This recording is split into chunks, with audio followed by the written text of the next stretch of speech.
The cool season broadleaf weeds can look quite unsightly in your lawn. Not only do they have a coarser texture and don't blend well with the fine textured grasses, once your Bermuda goes dormant and turns brown, those little spots of green weeds really stand out like a sore thumb. Your first line of defense against weeds is this: a good, thick, dense turf. This will shade out the ground so the seeds can't start. Also, grass, especially Bermuda grass, is a very competitive plant. It will crowd out any other weeds if it's kept growing vigorously.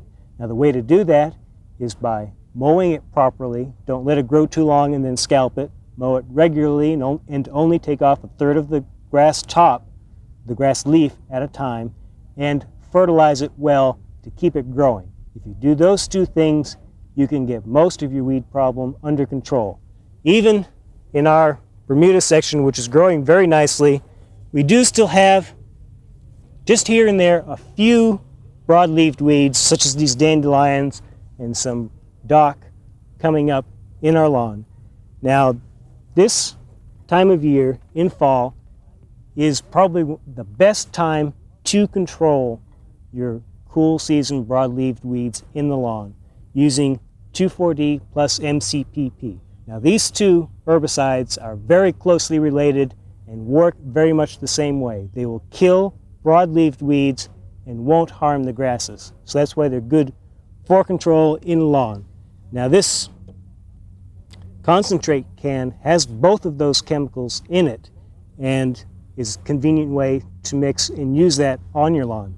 This 16-ounce can will cover a little over 3,000 square feet.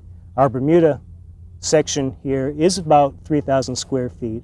However, if you look at how many actual weeds we have in it, we probably only have about 5 square feet worth of infested lawn within this 3,000 square foot area. So for our purposes, and if you're in a similar situation with just a few weeds in a large area, it doesn't make sense to treat the entire lawn to get a few weeds. You'll be better off to get a pre-mixed bottle of the 2,4-D plus MCPP and spot treat your weeds. It may be more expensive per use. There's actually only about a tablespoon of the concentrate in this bottle, but this is about all that we're going to need for our large lawn area, and that'll avoid having to try and find a way to store the other 15.5 ounces out of a 16-ounce can. One of the ways that you can get around your storage problems of pesticides is only to buy as much as you need. When you're spraying, always wear some sort of rubber glove.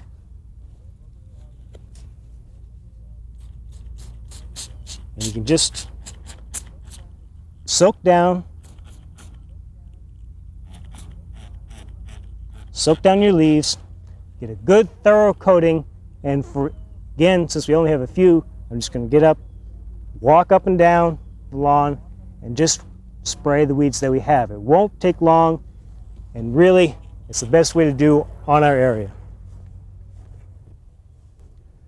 One thing to remember about the 2,4-D and the related herbicides is that not only do they kill broadleaf weeds, they can also kill or damage any of the broadleaves. That includes your bedding plants, many of your trees and shrubs, many of the things that you've got around your yard that you really don't want to kill or injure. So you want to make sure that you're spraying on a calm day to minimize any drift from your spray.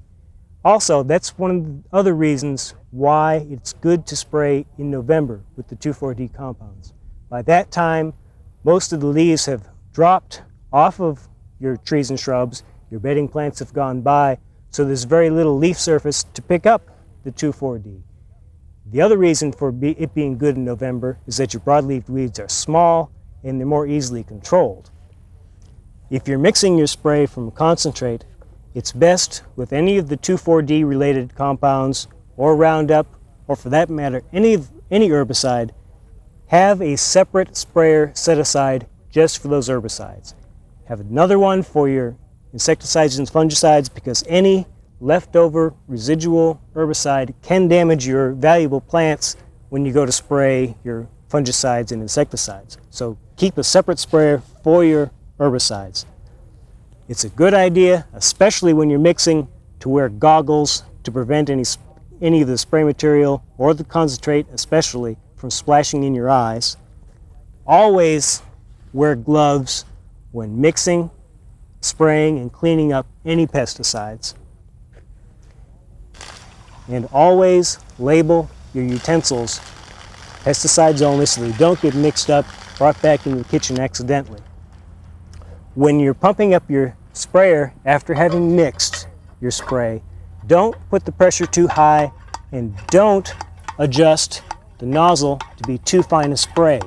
A very fine spray will drift very easily. You want a coarse spray that will wet the foliage of the weeds, but not so fine that the breeze will drift it onto desirable plants. Next to picking a calm day, having the proper droplet size and pressure is probably the second most important thing in applying these herbicides safely. Only mix up enough spray material to cover the area that you want to cover. A good way of estimating this is to fill your sprayer with just plain water and go over your area once, or a staked off area that you know the square footage of. Get an estimate of how much you'll need. That way you can avoid having to dispose of extra spray at the end. Once you're done spraying, rinse out your sprayer with clean water 3 times. It's triple rinsing to get rid of any residue. Fill the sprayer with clean water, pump it up, and spray water through the hose and your wand in order to get that cleaned out too. Don't forget that part. And always be sure to follow the instructions on the label for concentration, application, and the crops that are listed. Now, herbicides, remember, should be your second line of defense in controlling weeds in your lawn. Your first and best defense against weeds is promoting good, vigorous lawn growth. We hope you enjoyed this video. It's part of our OK Gardening Classics YouTube channel. You can also find more recent videos on our Oklahoma Gardening YouTube channel. And join us on social media for great gardening tips, photos, and discussion.